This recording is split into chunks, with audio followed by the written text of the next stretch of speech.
Tá caindo. Eu vim do celular pra cá e tá caindo? É. Caindo muito. Ai, meu Pai Celeste.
Olá, amigos, boa noite. Nós estamos aqui com algum problema de conexão da internet hoje. Então, eu estou vendo que no YouTube ela não entrou, ela entrou no Facebook. Vamos aguardar, ver se tudo melhora por aqui. E aí nós vamos poder, então, estar junto com os amigos mesmo. Diz que foi restaurada, vamos ver, então, se ficou tudo ok. E a gente vê. Bem, amigos, boa noite a todos. Nós hoje, quarta-feira, dia 28 de dezembro de 2022, e vamos iniciar as nossas reflexões da obra Pão Nosso. É a lição de número 180 que nós vamos ver hoje. Vamos aguardar, ver se a nossa internet para o YouTube funciona ou não. A do Facebook está funcionando. E sempre é para nós um problema essas conexões.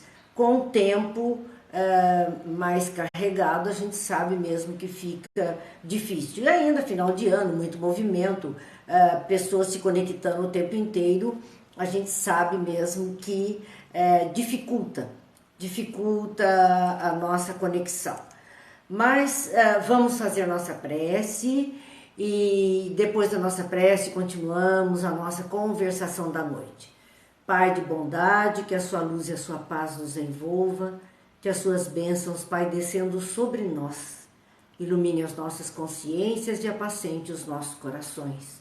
De tal forma, Pai, que fortalecidos na fé e na esperança, consigamos caminhar com mais equilíbrio, com mais compreensão da vida, com mais paciência, para aqueles fatos que venham nos desagradar. Abençoa-nos, Pai, hoje e sempre, que Jesus, o Mestre amado, esteja a guiar os nossos passos. Que assim seja. Bem, vamos lá então, amigos, que nós estamos verificando aqui e hoje, como dissemos, quarta-feira, nosso livro de estudos é o livro Pai Nosso, Pão Nosso, e este livro, a lição 180, é a última lição do livro, é a última. Sabem quantas semanas nós fizemos com esse livro? São 180 semanas seguidas. Nós começamos em 2019, no primeiro semestre de 2019, em junho, e estamos terminando em dezembro de 2022. Olha quanto tempo nós estamos dentro dessa obra toda quarta-feira, uma obra que traz um conhecimento do Evangelho muito grande para nós, e encerramos hoje. Agora pretendemos continuar a série de Emmanuel com o livro Caminho, Verdade e Vida, mas eu gostaria até de ouvir a opinião dos companheiros sobre esses nossos estudos da quarta-feira, o que é que eles têm de verdade propiciado a todos nós e valendo a pena que possamos então continuar agora na próxima semana, no novo, livro novo, Caminho, Verdade e Vida, outra obra de Emmanuel com a mesma formatação que a obra Pão Nosso. Nós vamos ver nessa lição 180, ela tem como título Crê e Segue. Está com base no Evangelho de João, no capítulo 17, no versículo 18. Então, como gostamos de fazer, vamos verificar sobre o Evangelho de João. Antes, o nosso boa noite, Célia, Brígida, Regiane, Fátima, a Célia ainda dizendo, acho que vai ser só pelo Facebook. Eu acredito que sim, porque a transmissão do YouTube ainda não se iniciou. Nós estamos conseguindo pelo Facebook, mas não conseguimos ainda a transmissão pelo YouTube. E no Facebook, graças a Deus, parece-nos que está tudo bem. Vamos verificar aqui, já o chat aparecendo para mim, para eu poder ver o comentário dos companheiros. O Gil já está colaborando com o comentário dele, cada segundo, cada frase vale a pena. Eu também acredito, Gil, porque é tão importante para todos nós, sem exceção. E nós vamos ver o Evangelho de João, é o quarto evangelho daqueles chamados evangelhos sinóticos, Mateus, Marcos, Lucas e João. O quarto evangelho de João, ele é diferente dos três primeiros sinóticos. Os três primeiros, eles seguem a cronologia dos fatos. Então, desde o nascimento de Jesus até a crucificação. São as narrativas, são os ensinos, são as vivências de Jesus, os ensinos, tudo ali. João não, ele não se ocupa da cronologia dos fatos, ele separa os fatos que ele entende como verdadeiramente importantes. Foi escrito esse Evangelho de João no ano 85 depois de Cristo, e ele traz então a tônica do Evangelho de João, é trazer o conhecimento de Deus através da fé em Jesus. Esse é o enfoque maior do evangelho dele, o conhecimento do Pai através da fé no Filho, da confiança no Filho. João também é chamado, esse João é o João evangelista, porque nós temos João o Batista, que era primo de Jesus. João evangelista é aquele que na narrativa da cruz é o mais jovem deles, que está ali ao lado de Maria, e que Jesus disse, Maria, eis aí teu filho, e diz a ele, jovem, eis aí tua mãe, recomendando que ele cuidasse de Maria, mãe de Jesus. E João verdadeiramente fez isso ao longo da sua vida. Interessante que é o único também apóstolo que não teve uma morte de sacrifício. Alguns foram queimados, outros foram empalados, outros foram tirados a pele, outros foram decapitados, enfim, mortes terríveis eles tiveram. Mas João não. João teve a morte natural já com bastante idade. É o único deles. Bem, vamos lá. Estamos falando de João, mas vamos cumprimentar as pessoas que não cumprimentamos ainda por conta dessas coisas aqui da internet. Rosângela, Gil, Brígida, Marli, Lena, Jane, seu Antônio, Célia, Carol, sejam todos bem-vindos. Thelma, Isabel, vamos ver aqui o Wilson, saudades do Wilson, quanto tempo, Terezinha, Vera, Sebastiane, Ivete, sejam todos bem-vindos. Eu vou repetir aqui o questionamento que eu fiz de início, quando nós questionamos, né, a respeito, dizendo que hoje é a última lição dessa obra Pão Nosso. São 180 lições, nós fizemos 180 semanas seguidas, sem interrupção, sem perdermos uma semana. Então estivemos 180 quartas-feiras juntos, são 3 anos e meio aproximadamente. E, claro, as obras de Emmanuel continuam. Então, o que eu tinha questionado dos amigos era até de continuarmos, nas quartas-feiras com as obras de Emmanuel, em seguida com o livro Caminho, Verdade e Vida. É a mesma formatação do livro Pão Nosso. Sempre Emmanuel pegando um versículo bíblico e ali trazendo um comentário que atinja a nossa vivência atual. Então, meus amigos, fica aí o questionamento para que os amigos também deem o seu palpite. Voltemos a João para que possamos conhecer um pouquinho desse personagem e daquilo que ele escreveu. Ele era por conta deste evento de Jesus ter recomendado Maria, ele, embora ele muito jovem tivesse saído de perto de Maria, ele volta depois mais crescido, mais homem, mais adulto, e aí ele assume aquele compromisso de conduzir Maria para a casa dele, e ali ela vai viver até o final dos seus dias. Ele termina os seus dias de vida em Éfeso, para lá também que ele levou Maria. Éfeso era uma cidade antiga da região do Mar Egeu, no centro da Turquia. E é para ali que então João conduziu Maria, né? E ele escreveu as suas anotações, o seu evangelho, ele escreveu para guiar os seus leitores a uma fé estabelecida na base das palavras e obras de Jesus.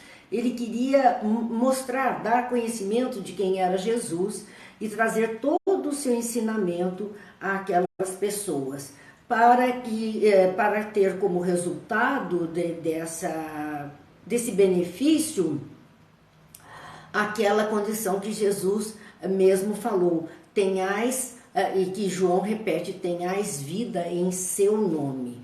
Quer dizer, que a vida da criatura fosse pautada pelos ensinos de Jesus e dessa forma pudesse as pessoas estarem bem conduzidas. Era essa então a condição que João entendia ser importante para todas as criaturas.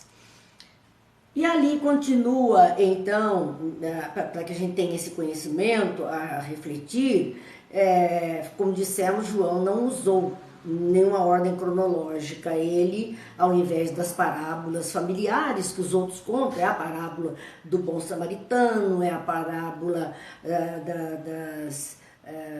da vinha, do senhor da vinha, são parábolas da pérola, enfim, essas parábolas que eram histórias muito comuns no ambiente, elas não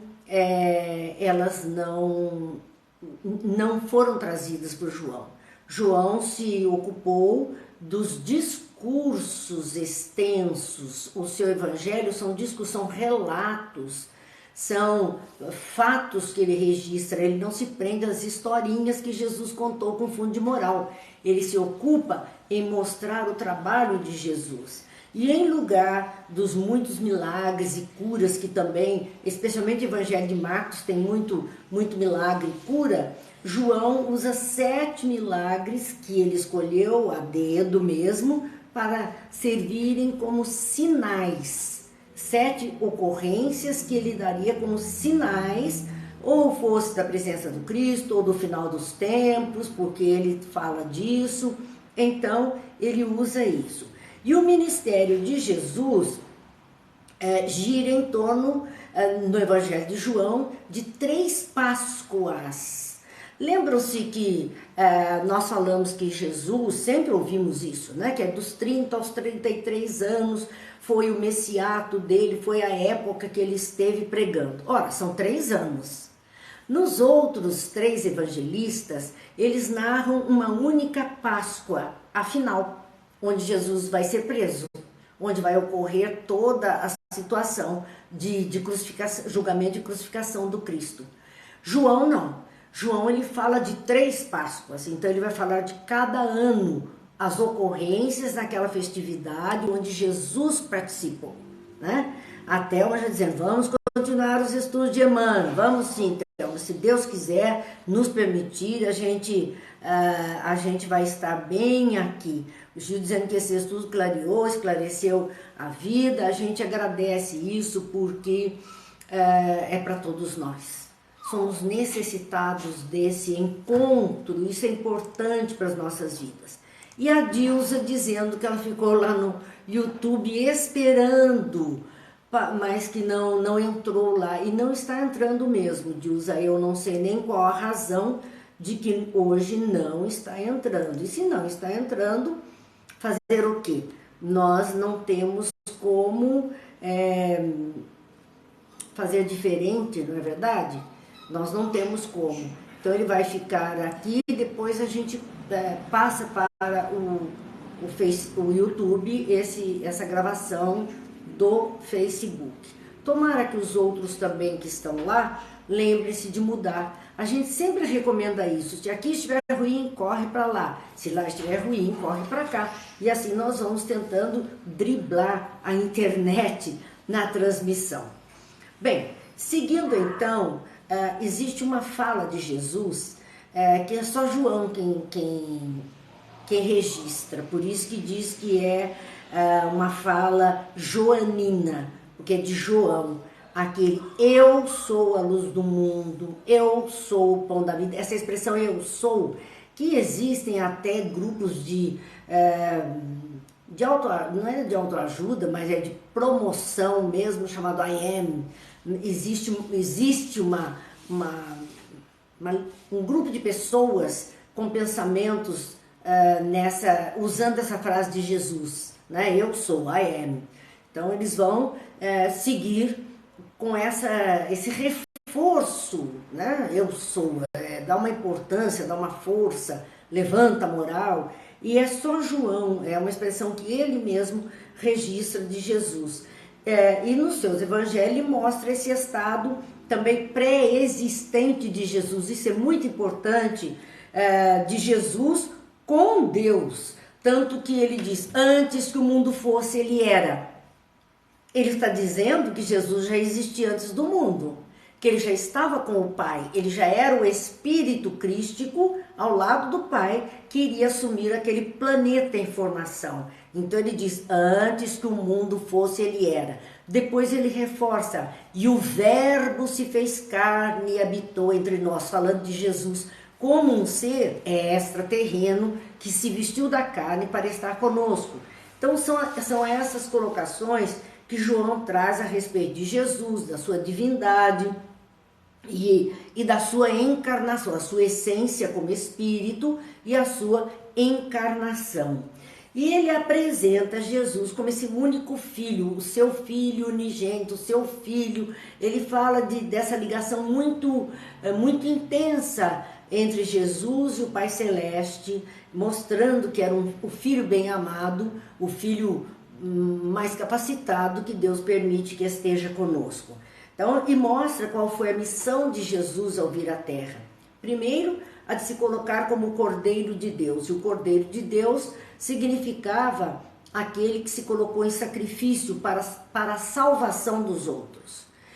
Porque era isso que o judaísmo fazia. Queimava, matava e colocava numa pira de fogo um cordeiro para que aquela fumaça subisse aos céus e fosse uma oferenda a Deus numa questão de agradecimento, de proteção. Então Jesus representa esse cordeiro que veio para ser imolado por nós em benefício da humanidade. Ele fala disso porque ele veio para promover a redenção da humanidade. E depois ele fala de uma segunda tarefa de Jesus, que é revelar o Pai.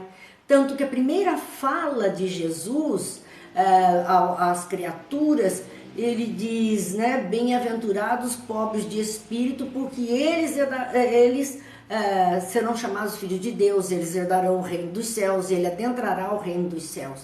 Então ele está apresentando também um reino celeste às criaturas. E há uma expressão, né, que é a questão de Jesus dizer, eu vim para que tenhais vida e vida em abundância. também está registrado. E esse vida em abundância a vida relacionada com Deus, ou com o Cristo. E isso implica em duas atitudes do ser humano. A primeira é o companheirismo entre as criaturas. Vida em abundância é só se estivermos bem com todas as criaturas. É só se promovermos o bem para todas as criaturas. Então, o companheirismo fazendo parte. E o entendimento intelectual de todas as coisas. A busca do conhecimento. Então, são dois pontos que dão abundância ao nosso existir, que dão uma qualidade de vida superior ao nosso existir.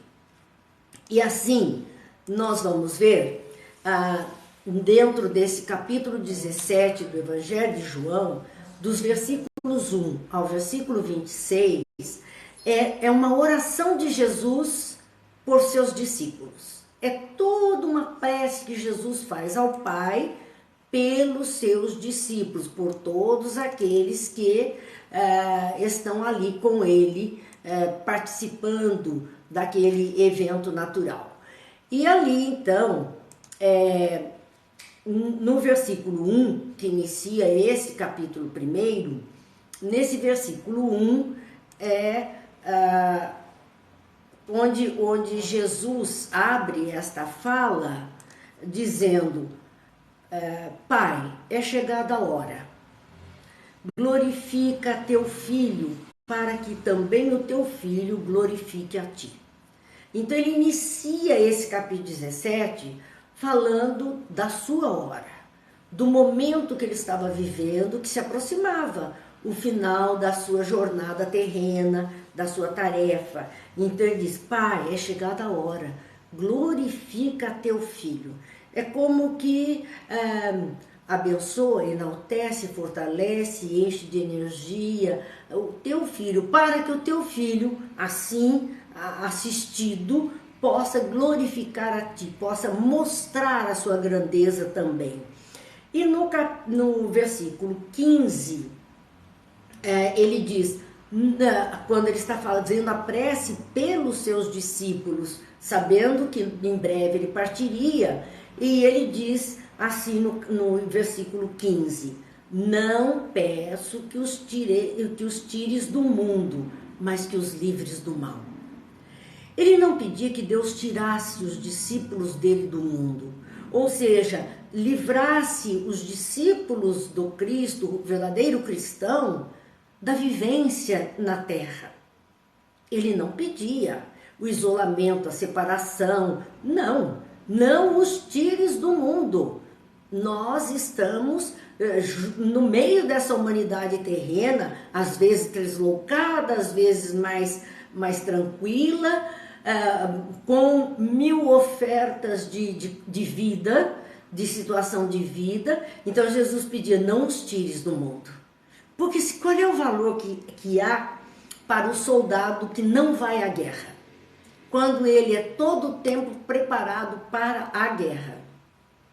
Qual é o valor que ele tem com ele se ele não é experimentado naquilo para o qual ele foi preparado? A mesma coisa é o discípulo do Cristo, o verdadeiro cristão. Qual é o valor do verdadeiro cristão se ele estiver sempre protegido, sempre guardado de qualquer dificuldade, não tiver qualquer enfrentamento?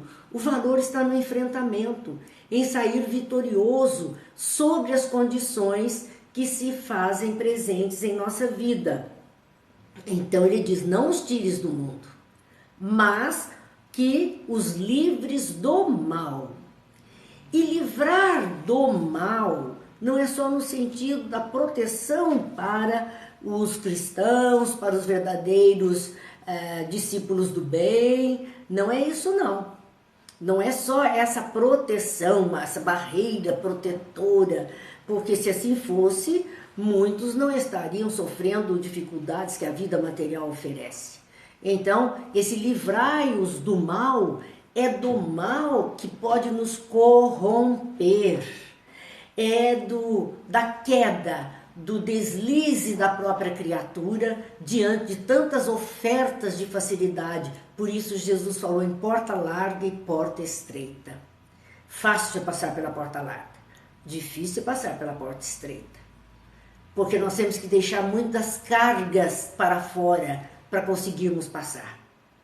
Então, esse livrai do mal não é só no sentido externo, de proteção, mas livrar a criatura do mal que até está nela mesma e que pode nascer, que pode crescer, que pode surgir num repente. Então, dai ao discípulo uma condição de equilíbrio, de harmonia para todos. Vamos lá, boa noite Vera, Marta, Thaís, eu não sei quem que está dizendo estou presente sempre, porque ainda não chegou para mim, então não posso responder, sinto muito.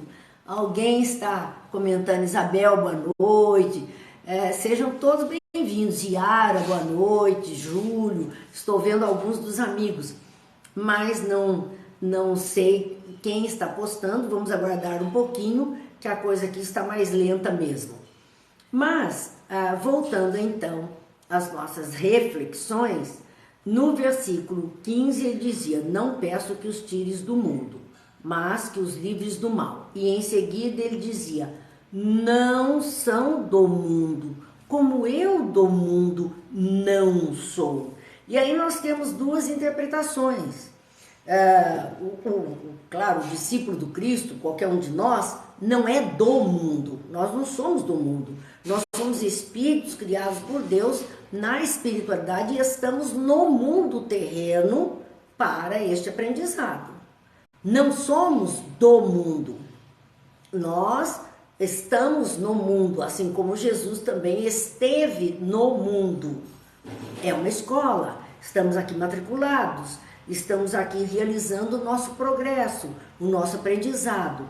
E há um outro sentido, eles não são do mundo no dizer de que não se interessam pelas fantasias do mundo, pela materialidade terrena, pelo canto da sereia, por aquilo que o mundo faz brilhar aos olhos das criaturas. Eles dizem, meus discípulos não são do mundo.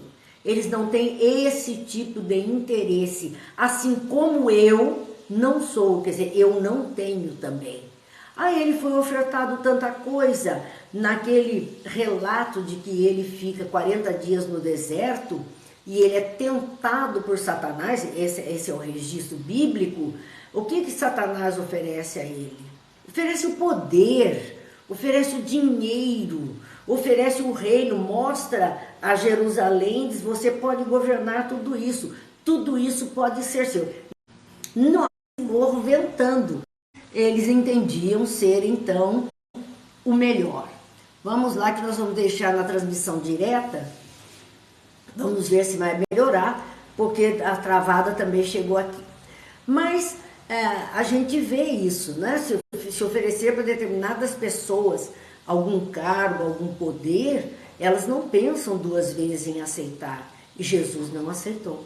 Nem dinheiro, nem poder, nem ter o reino inteiro da terra. Ele não aceitou. Ele tinha outra proposta em mente. Então, é por isso que nesse versículo 16, ele está dizendo, não são do mundo, como eu do mundo não sou. Então, há coisas no mundo que não interessam tanto quanto as pessoas pensam.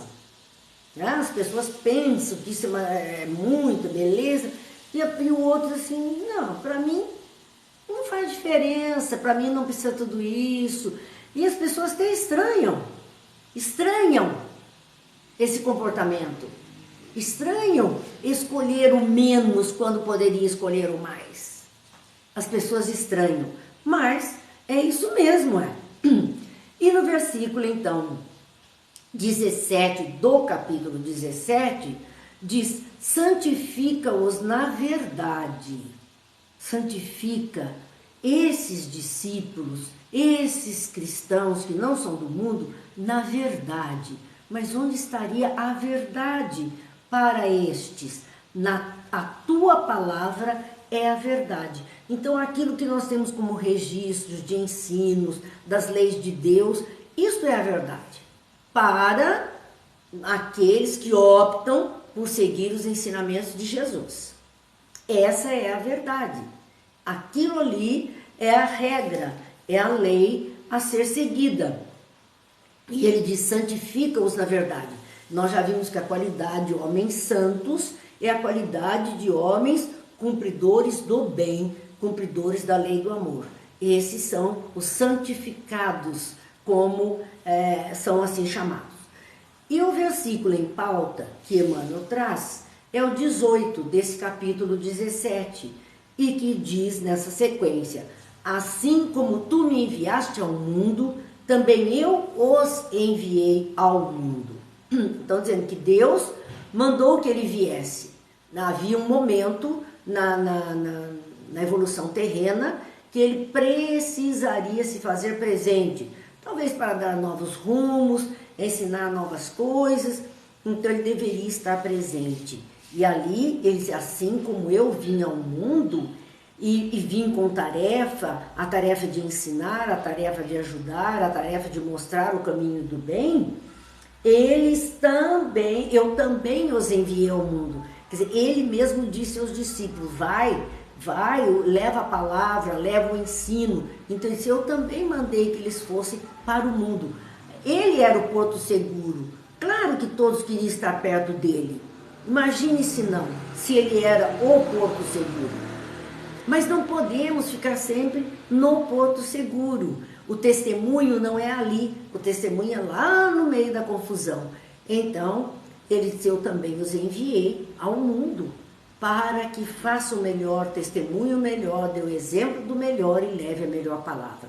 Essa era a tônica, então, que Emmanuel pegou. Aqui lembrando o que Francisco disse, né? Vai e prega o evangelho.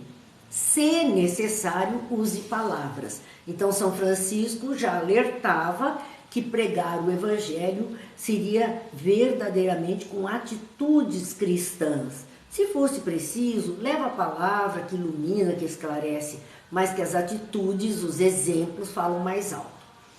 E Emmanuel vai fazer um comentário sobre este trecho do Evangelho de João, onde ele diz, se abraçaste, meu amigo, a tarefa espiritista cristã, em nome da fé sublimada, sedento de vida superior, recorda que o Mestre te enviou o coração renovado ao vasto campo do mundo para servir.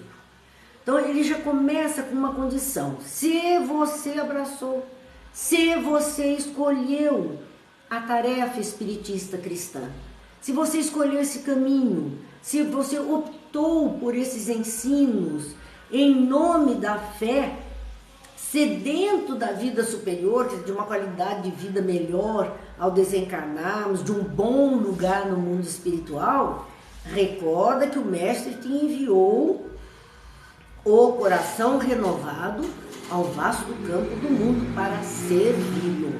Então, a condição é servir. Essa é a chamada que Emmanuel vai fazer para nós. E ali ele vai dizer como servir. Ele vai usar 10 itens, 10 pontos de reflexão para que a gente entenda o que é servir na seara do Cristo. Ele começa no item 1, não só ensinarás o bom caminho, porque, claro, a boa palavra ensina o bom caminho, educa a criatura, mas não basta falar, não basta ensinar. Vem a segunda parte da história. Agirás de acordo com os princípios elevados que apregoas. Então, é complicado.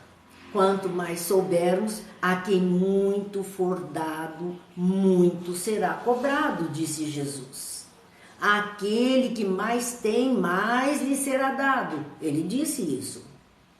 Por quê? Ele sabia, então ele pode ser cobrado. O ignorante, não. Ele não sabia.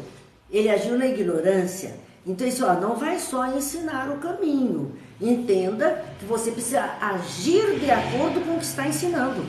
Esse é o danado, porque nós falamos tanto, no meu caso então, falamos tanto e agimos. Será que agimos? Quanto por cento daquilo que nós falamos a gente age verdadeiramente de acordo com os ensinos de Jesus? É algo que nós precisamos pensar. Quanto por cento eu sou capaz de testemunhar disso que eu falo, disso que eu mostro? É o primeiro ponto que Emmanuel levanta. Segundo, ditarás diretrizes nobres para os outros. Vamos lá, vamos levar o caminho, vamos mostrar o caminho, vamos dizer que regra é melhor, o que fazer, o que não fazer, como verdadeiramente agir, né, de acordo com a lei de Deus. Então ditarás diretrizes nobres para os outros. Mas nós não podemos esquecer que marcharemos dentro delas. São diretrizes de vida. Se nós estamos ensinando ao outro, estamos marchando dentro delas. Não temos como escapar. Já sabemos marcar o passo e o compasso dentro delas e estamos envolvidos. O terceiro item: proclamarás a necessidade do bom ânimo. Ah, sim, como não? Cada vez que algo mais triste, mais desconfortável, algo difícil acontece, e a gente diz, não, amanhã é outro dia, isso vai passar, tenha coragem, tenha fé, amanhã tudo se resolve. É um convite ao bom ânimo. Claro. Então, ele diz, proclamarás a necessidade do bom ânimo, que até dizemos, olha, você tem que reagir, porque é preciso fazer isso ou fazer aquilo, e então é preciso reagir, tenha força, tenha coragem. A gente diz isso para os outros, mas, diz Emmanuel, seguindo estrada fora, semeando alegrias e bênçãos, ainda mesmo quando incompreendido de todos.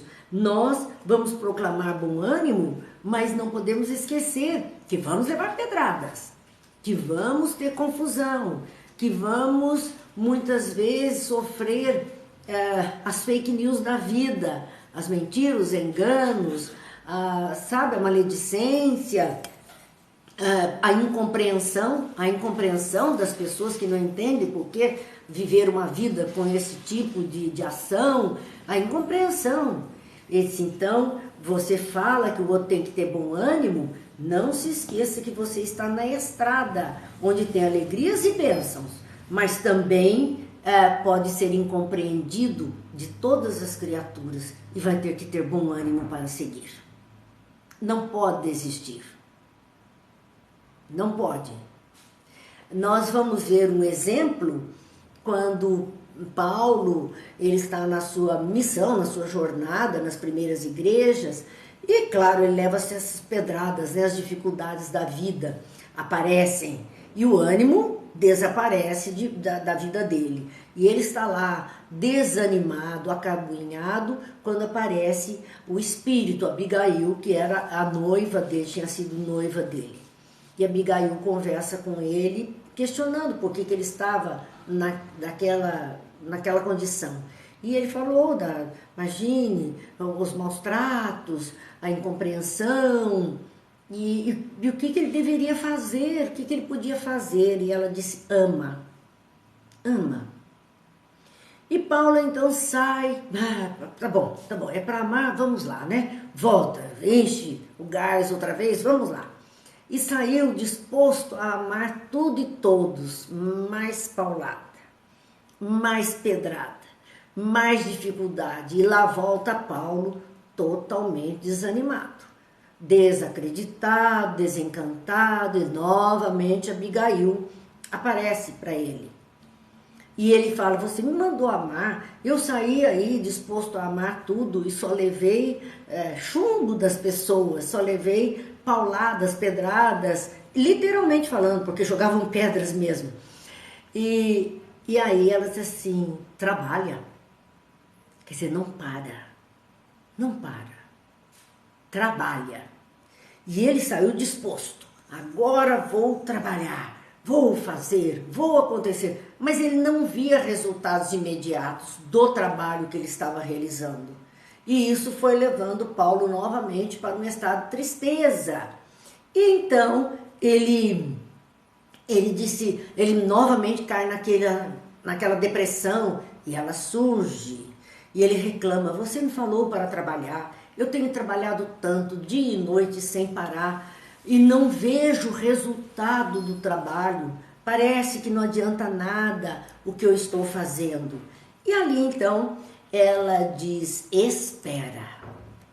O que significa que o resultado daquilo que fazemos nem sempre é imediato. O resultado do bem nem sempre é imediato. Nós vimos uma fala aí no meio político de uma pessoa dizendo assim: olha, minha mãe dizia assim, fale mentira, fale bastante mentira, porque a mentira rapidamente se espalha, a verdade é muito lenta.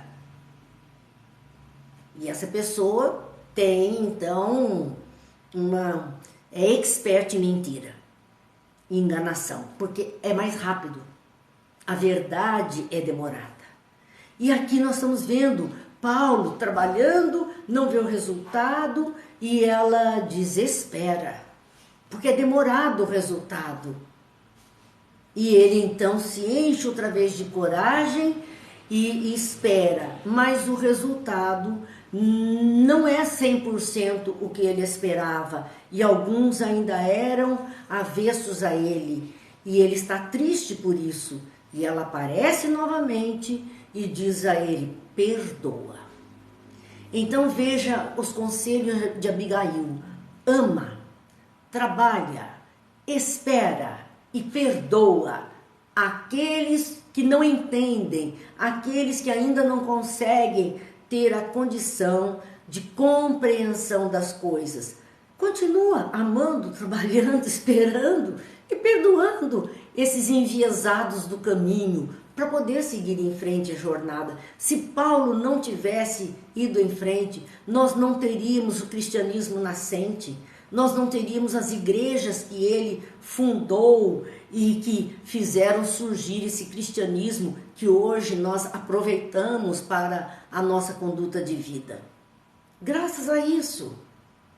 Então vamos na sequência. A Carol dizendo que ela é grata pelos estudos, ensino colaborou com o crescimento de nós todos, Carol, com certeza, também modificou a minha vida, a vida de todos, e isso eu acho que nós só temos que agradecer mesmo, né? A Emmanuel, a espiritualidade amiga, a Jesus, a Deus, porque nos propiciam essas condições de fazermos então o melhor por nós mesmos e por todos aqueles que seguem conosco na jornada terrena.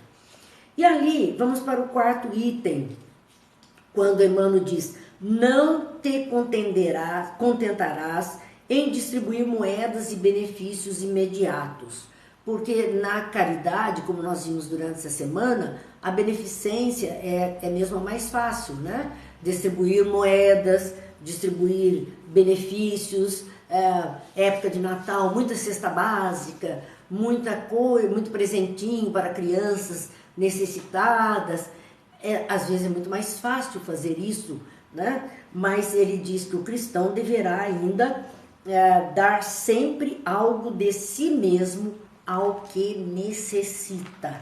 Então, dará atenção, o cuidado, o zelo, o respeito, é mais do que a coisa material. O quinto item: não só perdoarás, não somente perdoarás, porque nós acabamos de dizer que Abigail disse a Paulo: perdoa. Eles: não somente perdoarás, compreenderás o ofensor. Porque o verdadeiro perdão é quando a gente consegue compreender a maneira de ser do outro. E aí a gente diz: meu Deus, essa criatura não ia fazer diferente. É isso mesmo que ela é capaz. É isso mesmo que ela tem condição de fazer. É o nível dela, é o ponto em que ela está. Ela não vê além disso. Então, esse é o ponto. Ela não dá mais do que ela pode.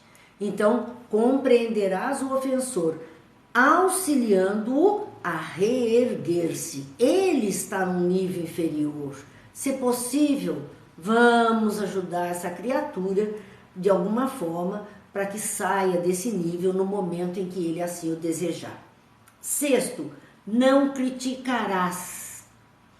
Encontrarás recursos inesperados de ser útil. Em vez de criticar algo, eu gosto muito de quando Medrado, José Medrado fazia palestra, gostava muito quando ele fazia palestras em Poços de Caldas, e ele sempre dizia que na casa espírita tinha muito fiscais das obras prontas.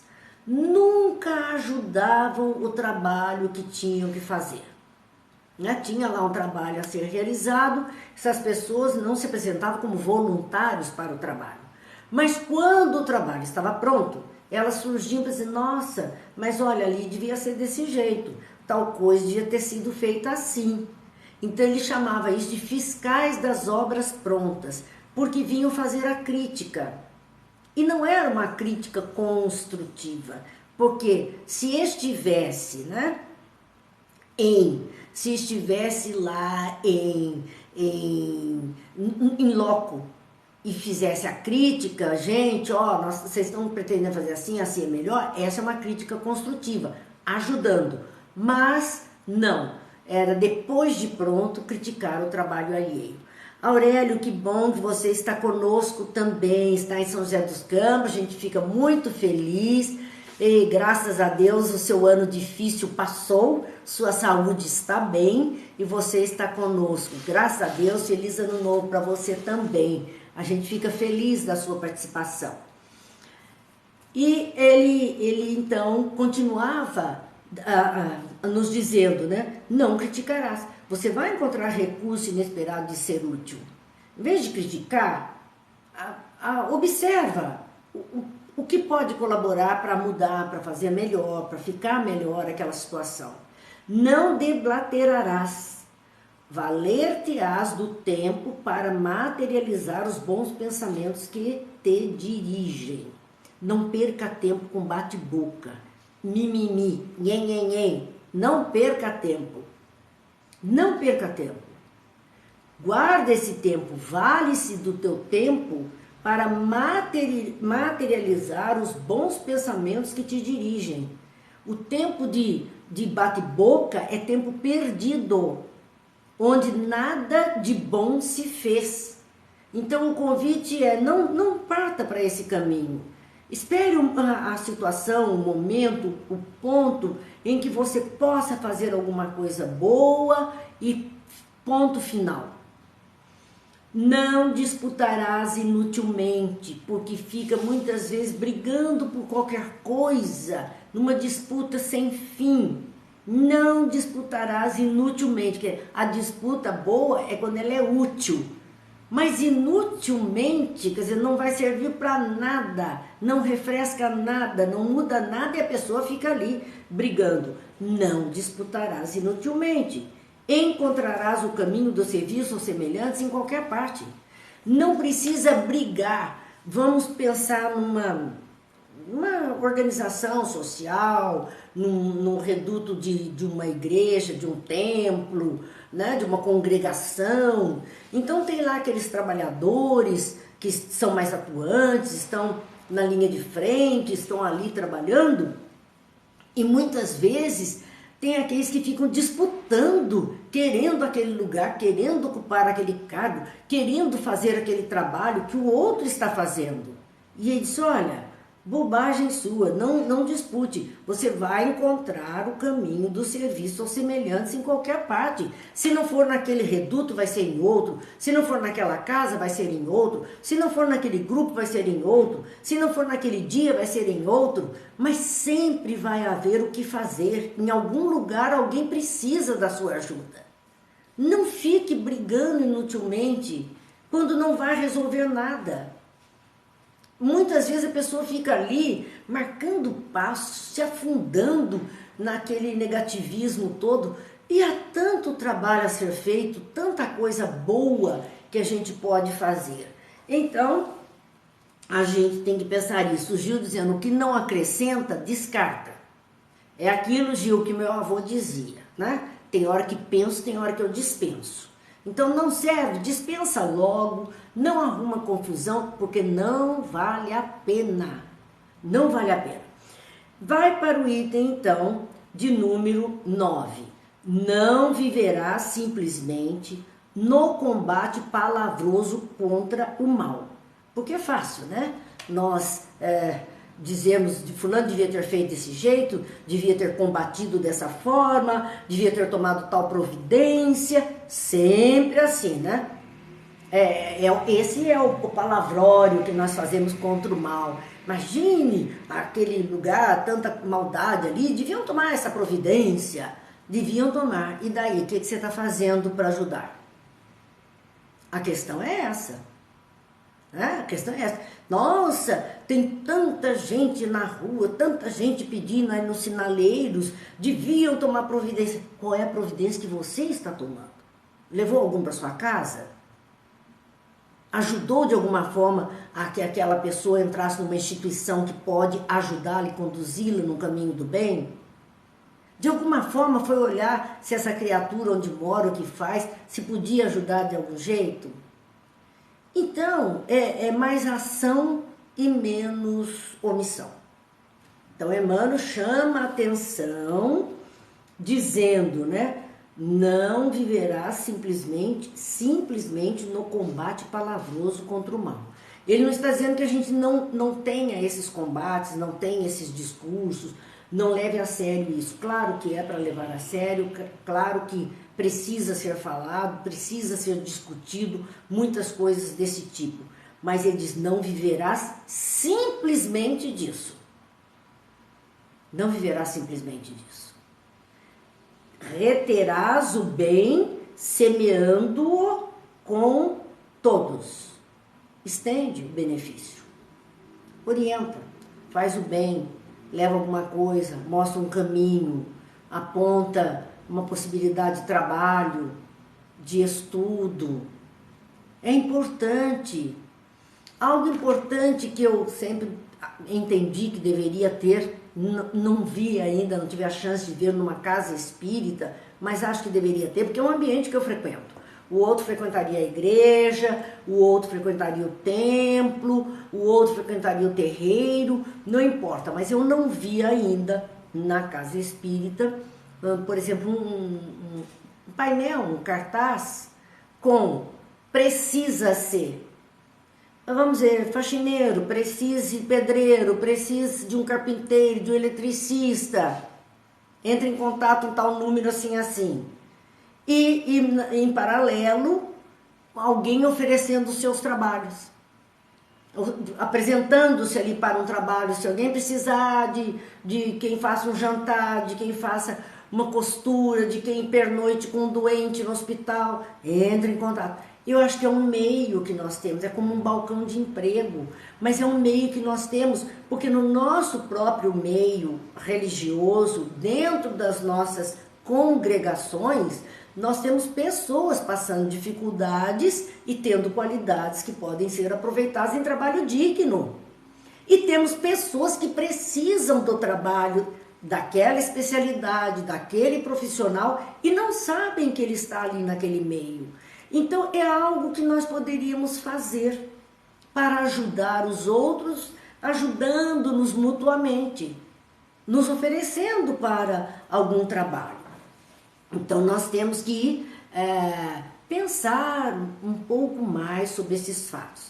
Aurélio, é isso, os compromissos são muitos, né? Mas eu sei do seu carinho, da sua atenção com os estudos e a gente fica feliz com isso. O item de número 10. Não condenarás, descobrirás a luz do amor para fazê-la brilhar em teu coração até o sacrifício. Então, aquela condenação que Jesus disse diante da mulher, da pecadora que apresentam a ele disse, quem não tiver pecado, atire a primeira pedra. Como é que você quer condenar o outro trazendo um punhado de culpa junto do coração e da consciência? Não dá. Ele disse, não dá. Não condene. Não condene, não condene. Descubra a luz do amor para fazê-la brilhar no teu coração até o sacrifício. E ele vai mostrar como descobrir essa luz do amor. Ora e vigia. Então esse é o primeiro passo para nós cumprirmos esses 10 itens que ele trouxe do comportamento cristão, daquele confia, segue, que ele propõe de início do Evangelho de João, crê e segue. Então ele diz, ora e vigia, tenha atenção, faça suas orações e olhos abertos, atenção com tudo que está acontecendo ao seu redor, ama e espera. Olha Abigail falando para Paulo, ama, trabalha, espera, perdoa, foi o que ela falou. Aqui Emmanuel dizendo, ama e espera. Amar é cuidar, é ter atenção, é ter um olhar em direção, percebendo as necessidades. E espera, faz a sua parte e espera. Serve e renuncia. Serve, porque quem serve é aquilo que eu digo, é porque ele tem para servir. E quem é servido é porque necessita daquilo que o outro tem. Então serve, se você tem alguma coisa, serve, oferece, dá ao outro. E renuncia na condição de esperar os agradecimentos, o reconhecimento. Serve e passa, dizia Chico. Serve e passa, disse Jesus. Se não te dispões a aproveitar a lição do Mestre Divino, afeiçoando a própria vida aos seus ensinamentos, a tua fé teria sido vã, vazia. Se não te dispões a aproveitar as lições de Jesus, afeiçoando, formatando a própria vida aos seus ensinamentos, quer dizer, por isso que o autoconhecimento é importante, né? Para a nossa autotransformação. É o autoconhecimento, aí vem o autoaprimoramento, esforço, dedicação para termos a autotransformação. Se não acontecer isso em nós, a nossa fé, a nossa crença é vazia, é vã, não nos ajudou em nada. Não possibilitou qualquer melhoria em nós mesmos. A fé é a fidelidade aos ensinos de Jesus, o crer nesses seus ensinos é para nortear mesmo os nossos caminhos, os nossos passos. Então, meus amigos, encerramos aqui a obra Pão Nosso. Se Deus quiser, a semana que vem, ano novo, começaremos a obra Caminho, Verdade e Vida com mais 180 quartas-feiras que virão pela frente, 3 anos e meio dentro de um livro, porque a cada quarta-feira fazemos um capítulo, né? Ele tem 180, nós vamos seguindo assim conforme podemos e que Deus nos ajude a dar conta e aproveitar ao máximo tudo que nos é oferecido. Vamos àquela reflexão do poema de João Cabete, encerrando a nossa noite, que diz, vem Jesus divino amigo, vem trazer a tua paz. Só tu és o nosso abrigo, que ventura mil nos traz. Vem, ó meigo nazareno, este mundo consolar, vem com teu olhar sereno toda a terra iluminar. Afasta do mundo a guerra, o chacal devorador, que destrói tudo na terra, espalhando luto e dor. Há gemidos de aflição, já não há mais primaveras, criancinhas pedem pão, homens lutam como feras. Vem, Senhor, vem reflorir os caminhos, vem, Senhor, vem perfumar corações, exterminar a dor e fazer calar os canhões. Vem, Senhor, com teu amor tão profundo, iluminar consciências e fazer feliz o mundo. Que Deus nos abençoe, Jesus nos ilumine, que a paz esteja com todos, que a luz se faça em todos os lares, nas consciências, especialmente, como temos pedido, nas consciências dos governantes na terra, para que eles possam governar os seus povos em melhores condições, condições mais cristianizadas, mais humanizadas. Deus abençoe a todos e até amanhã, se Deus quiser, quando aqui estaremos, lembrando que a nossa água, hoje quarta-feira, está aqui, solicitamos para ela todos os fluidos de paz, de energia, de força, de alegria, as bênçãos que cada um de nós necessita para se manter bem, confiante e em paz. Boa noite a todos, Deus abençoe.